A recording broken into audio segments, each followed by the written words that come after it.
What might women dislike the most if they were to become men? Story 1. I love kids. They're fucking hilarious and always doing adorable stuff. But I'm always mindful of looking like a pedo when I laugh or smile at some kid just vibing or having fun in the wild. Story 2. There were a female writer who disguised herself as a guy for some time. I guess more than a year, and I tell you what, she hated a lot of things. She really hated how she was invisible to the other women and how coldly people treated her. The book is Self-Made Man. Story 3. If you aren't hot or funny or interesting, you will likely be ignored by everyone on the planet that isn't a decent friend or family member. You also won't be touched by anyone except those two groups. And even then, it isn't usually very affectionate. You might get a pat on the shoulder from a friend or a hug from your mom or dad once a month, or maybe more if you see your parents a lot. Story 4.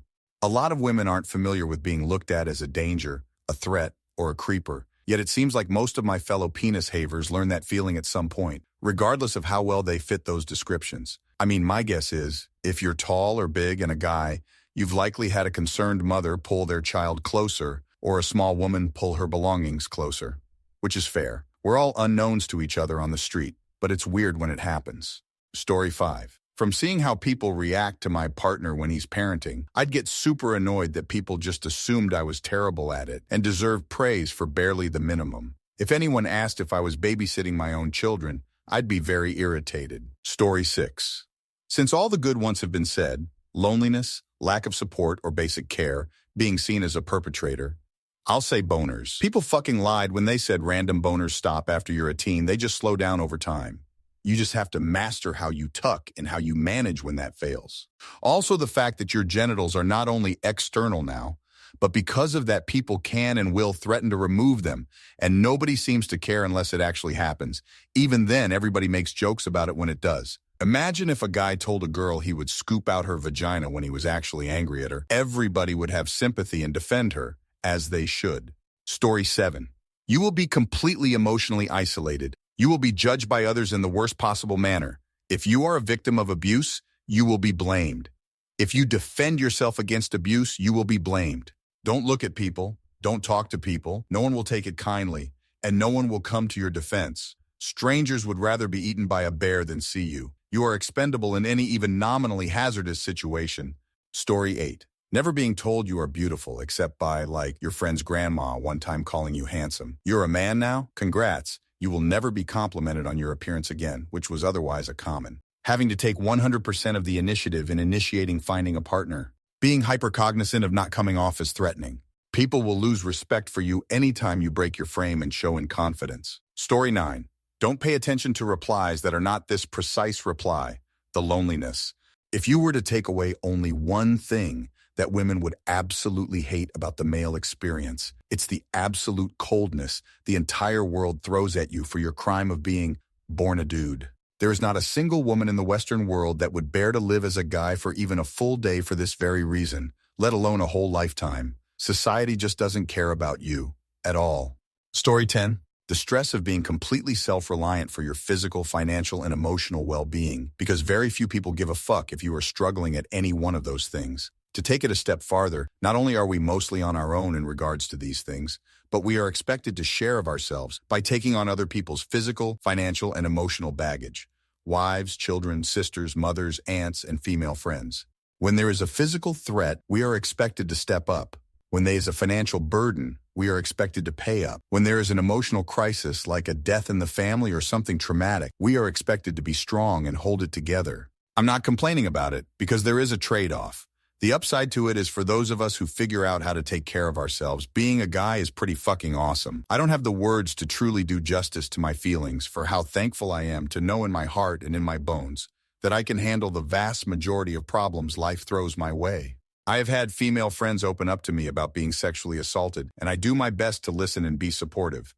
But the fact of the matter is, I don't have the ability to truly empathize because I have never been in fear of that happening to me, not one time. I would think most women have to live their entire lives with a healthy degree of caution and alertness of their surroundings as to not put themselves in a situation where they are alone with a violent creep. I can't comprehend what that is like, and I don't fucking want to. That is one male privilege that I don't mind saying is fucking awesome, and I wouldn't give up for nothing. If I had daughters, I would enroll them into MMA classes for kids as soon as it was appropriate and do the best I could to encourage them in a positive way in hopes that they take to it and learn how to equalize the physical advantages men have over women. I wish teaching judo and jujitsu to children was part of our society. Story 11. Dating. I'm not saying it's not tough for women, but it's a different kind of tough for men. It's not just the dating itself. It's the continual rejection that you have no way of understanding. One woman told me that didn't date guys with my first name because of a bad boyfriend with that name in high school. She was mid-40s. Another told me she thought I was nice, but she didn't like my last name. Another one said, we didn't photograph well together. This kind of stuff wears on you. Story 12. You constantly have to work. Before I got my wisdom tooth removed, I had to go through a 10-day process where painkillers just didn't work. I remember asking for a smoke break, going outside and crying because of how painful it was. I finally got it removed. I was dizzy with all those anesthetics, so I went home to get some sleep. I woke up to my parents yelling at me for being such a lazy bum. They knew I had just got my tooth removed. I reminded them again, and they basically said, you lost a tooth, not an arm. Go back to work. I leave home at 7 a.m. every day, and if I go back before 9 p.m., I just know they'll yell at me for it. Guess who's going to have to pay for their own nursing home? Story 13.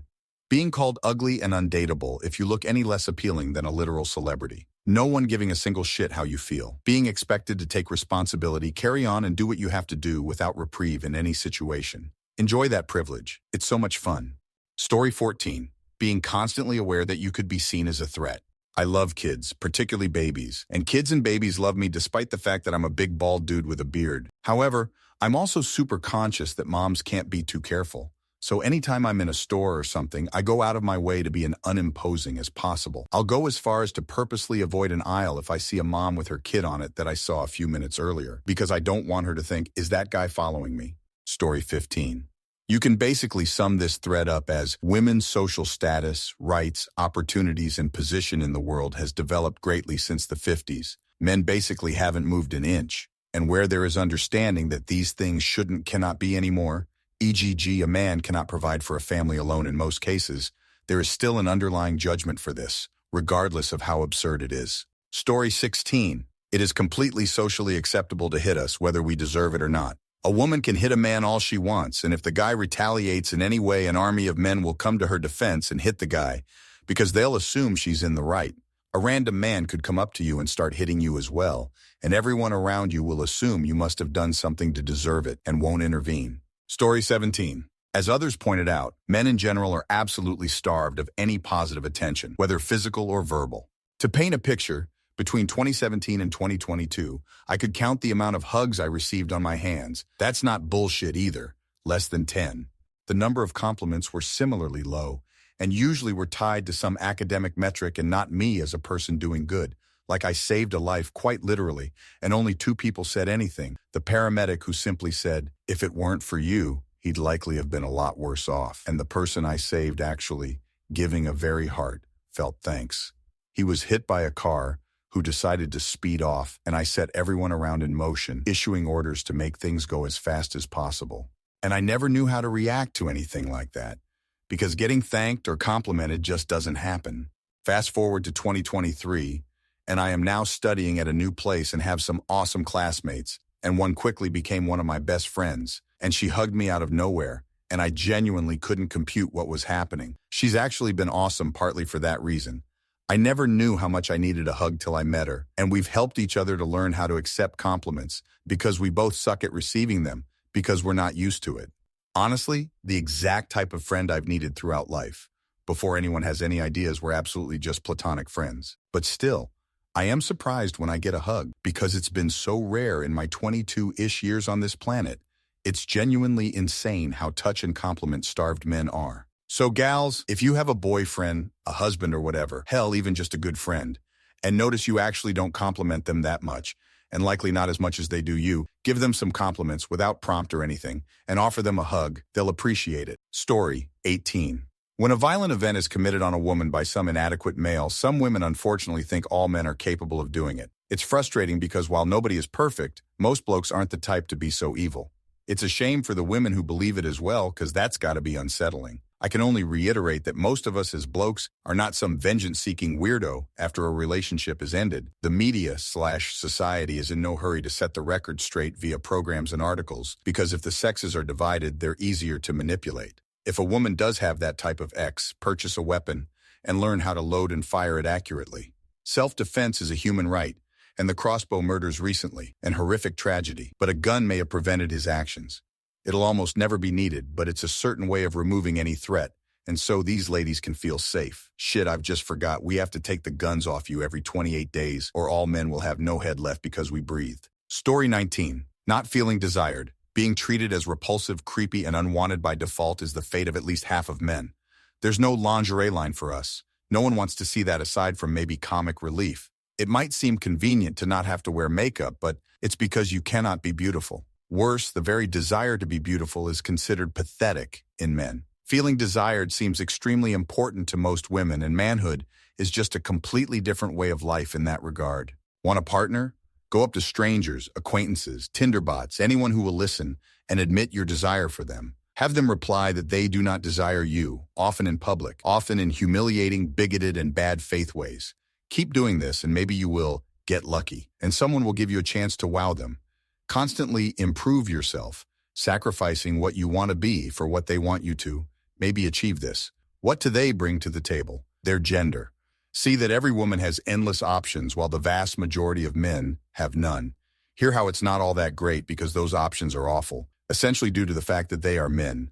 This is purely an American phenomenon. If you have the privilege of being able to travel, you realize the rest of the world doesn't do this to people. Story 20. The only socially acceptable emotion for men to show is anger, and thus nearly all other emotions get converted to anger.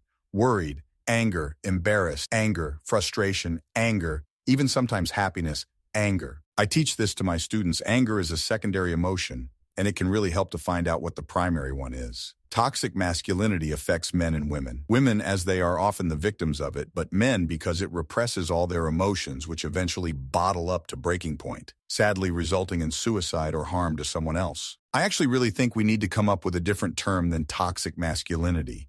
I use it, and it is what it is, but it's very hard for young male minds to grasp. And women can also engage in toxic masculinity, calling men a sissy when they cry, for example. Perhaps we should call it just toxicity in general.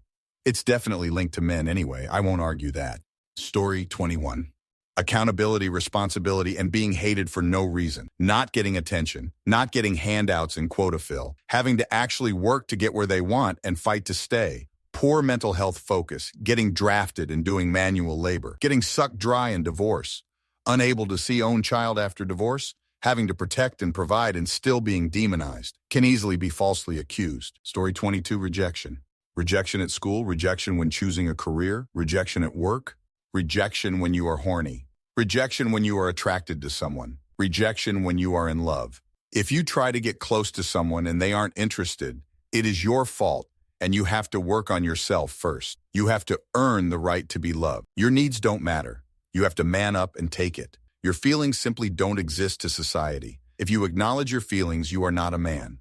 If you dare to express feelings, you are offensive and pathetic. If you ask for support or help in any way, shape, or form, you are weak. Everyone expects you to succeed without support, and if you don't, you are a loser. Story 23, in my personal experience, being nut-tapped by some dickweed you barely know in a junior high locker room, and then being late out of the locker room because you had to get off the floor and stop dry heaving. The fact that everybody seems to expect you to just give shit up for a lady. I've never met you. You get no more respect from me than the MF on the other end of the train I've also never talked to.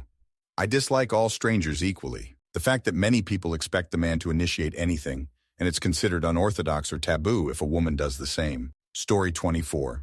Depending on where they are, the societal pressure to act like men.